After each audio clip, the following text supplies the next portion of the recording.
नमस्कार सबको। कैसे हैं सब? बढ़िया।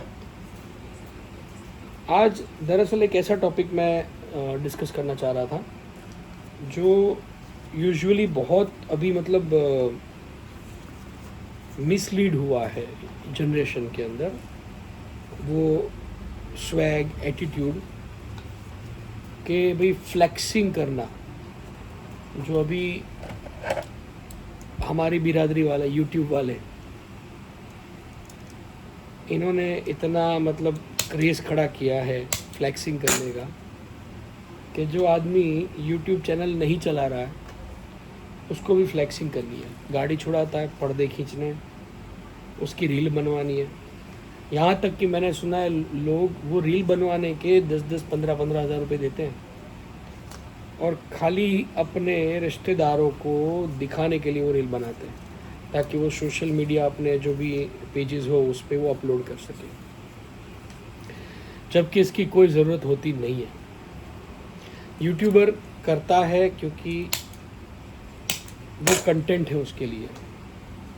उस एक रील को अगर दिखा के वो उसमें से साल भर का EMI निकाल सकता है, तो उसके लिए वो बेनिफिट है। वो तामझाम करे तो उसको परवड़ेगा।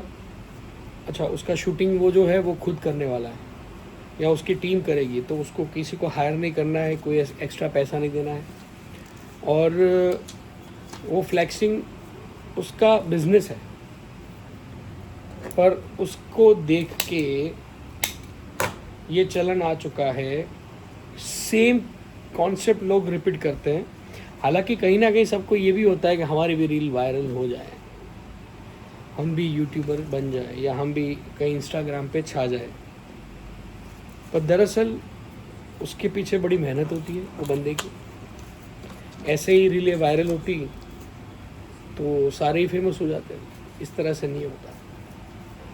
फ्लैक्सिंग बड़ा ही ऐसा मुद्दा है जिसके ऊपर चर्चा करना मैंने क्यों सोचा, क्योंकि नॉर्मली जो फ्लैक्सिंग अभी मतलब लोग कर रहे हैं ना, जो इनकम हो रही है आज की तारीख में, थोड़ा क्या है, इजी अर्निंग है।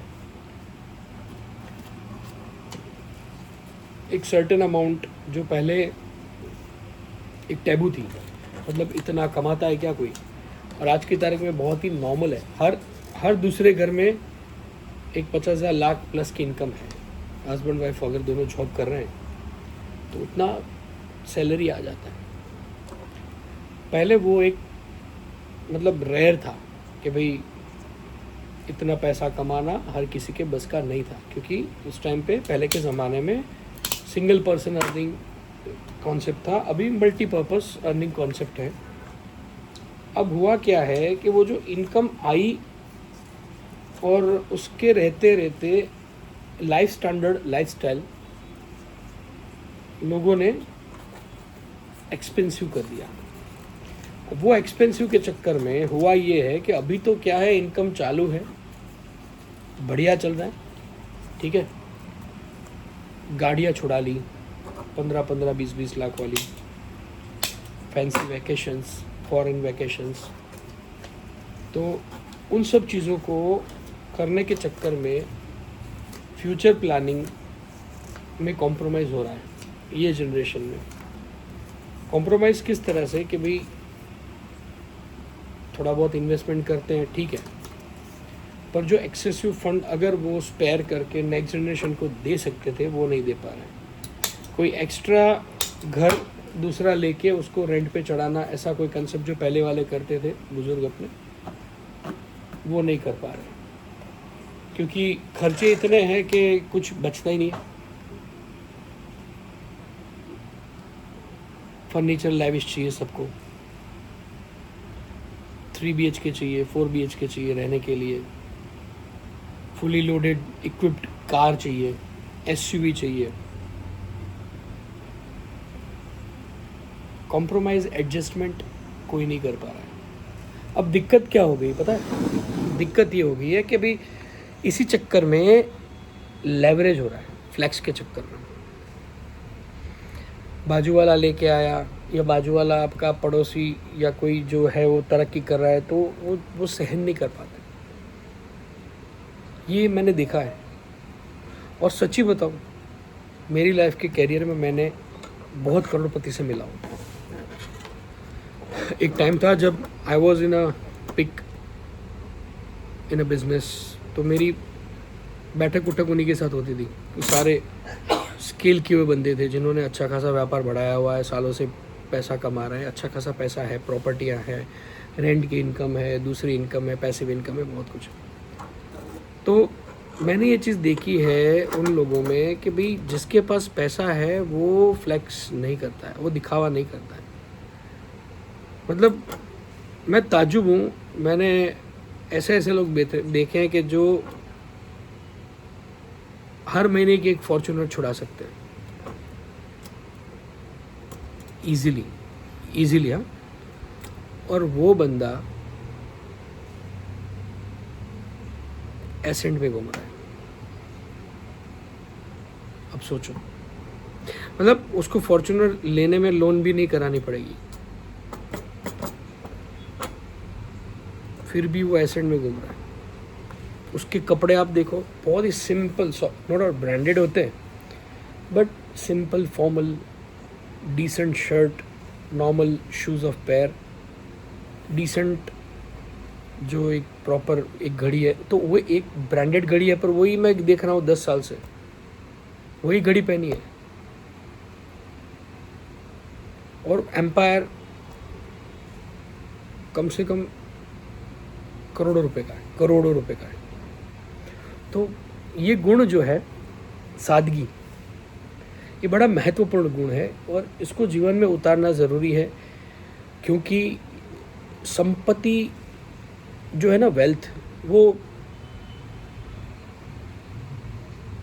समझदारी से बनती है, खाली कमा लेने से नहीं बनती है। कमाने में तो कोई भी कमा सकता है, बहुत लोग कमा रहे हैं, इतने कमा रहे हैं जिसकी कोई लिमिट ही नहीं है।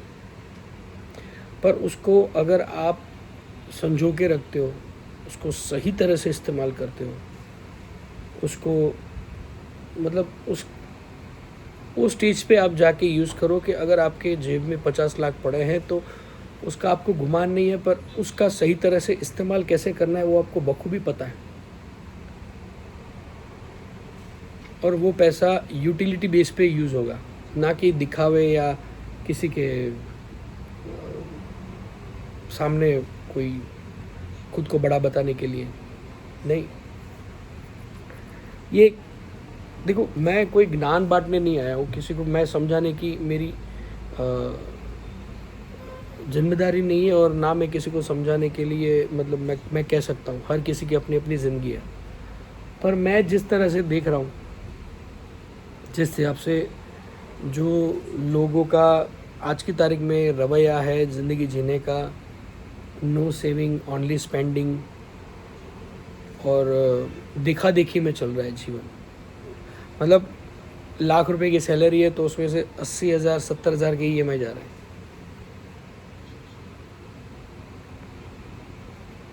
तो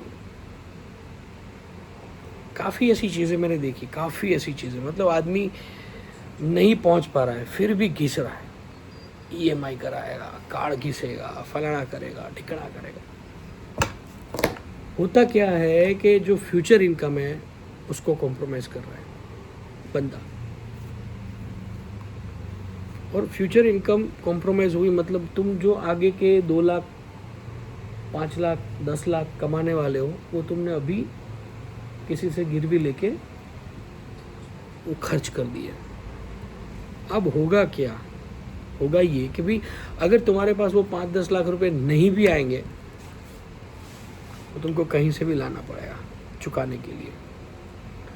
नहीं चुकाओगे तो फ्यूचर में कोई लोन नहीं मिलेगा, और चुकाने के लिए कहीं से अरेंज करोगे तो और बर्डन बढ़ेगा, इंटरेस्ट, लेवरेज, ज़्यादा काम करना पड़ेगा, नीड्स को कॉम्प्रोमाइज़ करना पड़ेगा, दूसरी ज़रूरतें पूरा करना तकलीफ़ हो जाएगी, बच्चों की ज़रूरतें पूरा करने में तकलीफ़ होगी, क्योंकि आप EMI भरोगे या वो चीज़ें देखोगे। इनकम वैसे नहीं बढ़ती है जैसे आप खर्चे बढ़ाते हो। हर कोई सक्सेसफुल बिजनेसमैन या हर कोई ऐसा बिजनेसमैन नहीं है जिनकी इनकम ह्यूज लेवल की हो, या किसी की जॉब में भी कुछ ऐसे लोग हैं जिनकी सैलरी मंथली 2 लाख प्लस है, 3 लाख प्लस है। बाकी तो आप आपके आजू बाजू में सब देख सकते हो। मैं तो खाली ये वीडियो बनाने का पर्पस था एक अवेयरनेस क्रिएट करने के लिए कि भाई ठहर जाओ, पहले पैसा इकट्ठा कर लो फिर खर्च करो। मैंने भी अपनी ज़िंदगी में ये गलतियाँ की है, बट प्रिविलेज था, मैं बिजनेस बैकग्राउंड से हूँ तो मुझे इतनी ज़्यादा इस इफ़ेक्ट नहीं आई। पर मैं जिस दिन से समझा मैंने पूरा इसको लपेटा, और ये बड़ा भयंकर है। ये आपकी आने वाली ज़िंदगी की कमाई आप अभी खर्च कर रहे हो, जो नहीं करना चाहिए। आज आपके पास शायद 15 लाख की जगह 5 लाख की गाड़ी होगी, कोई फ़र्क नहीं पड़ेगा, किसी को कुछ फ़र्क नहीं पड़ने वाला है। पर वो जो 15 लाख की गाड़ी का EMI जो आप भर रहे हो ना, उससे आपके फ्यूचर को फ़र्क पड़ेगा। लोग ऐसा तर्क देते हैं, यार इस तरह से सोचेंगे तो जिएंगे कैसे। तो ये जीवन हफ्ता भरने के लिए तो नहीं लिया ना भाई, EMI पे करने के लिए तो ये जन्म नहीं लिया। इच्छा तो सबको होती है, पर हमें अपने दायरे भी देखने पड़ते हैं। हम कहाँ खड़े, कितना है, किस तरह से है, क्या हो सकता है। कोविड में सबकी बोलते ना, जो आदमी को अपनी औकात पता चली, असलियत पता चल गई। भाई 2-3 महीना काम नहीं करो क्या होगा, बहुत फर्क पड़ता है भाई। फ्यूचर को प्लानिंग करके सही से इन्वेस्टमेंट करो, जो आपको वाइज मिले फ्यूचर प्लानिंग के लिए, फाइनेंशियल एडवाइस के लिए, उससे सलाह लो।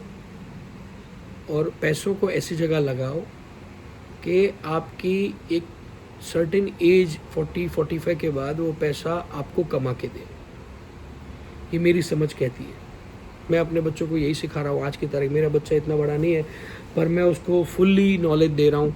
फाइनेंशियल एजुकेशन जितना मुझे पता है मैं सारा पास ऑन कर रहा हूँ उसको। समझा रहा हूँ कि बेटा ये नहीं ये कर, ये नहीं ये कर, ये नहीं ये कर। बेसिक नीड पूरी करो बच्चों की, बाकी उनको भूखा रखो। उनको बोलो कि अगर तुझे लग्जरी चाहिए, तुझे ये चीज़ चाहिए, तुझे खुद के कमा के करनी पड़ेगी। उसको पैसों की वैल्यू पता चलेगी और उसी से उसका ग्रोथ होगा। तो ये बड़ा महत्वपूर्ण सब्जेक्ट है जो मैं शेयर किया है आप लोगों के साथ, मेरे विचार रखे। और हर कोई व्यक्ति होशियार है, मैं किसी को बेवकूफ़ नहीं बता रहा हूँ। बस ये होता है कि हमारा ध्यान वहाँ नहीं है। समझ सबको है, काफ़ी बार हम भावनात्मक निर्णय लेते हैं, इमोशनली खुद को बैंड कर लेते हैं कि भाई नहीं मुझे ये करना पड़ेगा, नहीं तो मेरा परिवार क्यों सफ़र करे, दूसरों की तरह वो भी क्यों जलसा नहीं करे, या दूसरों की तरह वो भी मज़े क्यों ना ले। पर उस चक्कर में तुम घिस जाओगे, जबकि परिवार ने आपसे मांगा नहीं है। तुमको ऐसा होता है कि मैं अपने बेटे को मर्सिडीज़ में कहूँ, बेटे ने कभी नहीं बोला पापा मेरे लिए मर्सिडीज़ लो। तुम खुद पहाड़ खड़ा कर रहे हो, फिर बोलते हो अब चढ़ान करने में तकलीफ हो रही है। बेटे को पता भी नहीं मर्सिडीज़ क्या है। बड़ा समझने वाली बात है, सोचने वाली बात है। देखो, संभाल लो अपने आप को। काफ़ी बार पता होने के बावजूद भी आदमी अनदेखा कर देता है। मत करो, फाइनेंशियली सिक्योर हो जाओ। जितना हो सके उतना बेसिक लाइफ मेंटेन करो, जितना हो सके उतना। 5 साल निकालोगे ना भाई साहब, मतलब आपको रियलाइज़ होगा कि EMI वीएमआई सब झालसाजी है, साला फंसाने वाले धंधे। बिजनेस के लिए अगर लोन ले रहे हो वो अलग बात है, मैं पर्सनल यूज़ की लोन की बात कर रहा हूँ। बिजनेस में चाहे 1 करोड़ का लोन लो, अगर आपके पास विजन है, आपके पास कॉन्सेप्ट है, प्रोडक्ट है, तो 1 करोड़ नहीं 2 करोड़ का लो। वो व्यापार के लिए, धंधे के लिए। पर्सनल मौज शौक के जो लोन उठाते हैं, व्हीकल्स, बड़े एक्सपेंसिव घर, एक्सपेंसिव वैकेशन, मैं उनके लिए बात बता रहा हूँ। एक्सपेंसिव गैजेट्स, तो ये बड़ा समझने वाली बात है। खैर, मेरे विचार आपको अगर सही लगे और किसी को मददरूप लगे तो लाइक और कमेंट करिएगा, और प्लीज़ सब्सक्राइब करिएगा ताकि मुझे इंस्पिरेशन मिले कि मैं इस तरह की वीडियो और कंटेंट लाता रहूं और आप लोगों के समक्ष पेश करता रहूं। धन्यवाद सबका।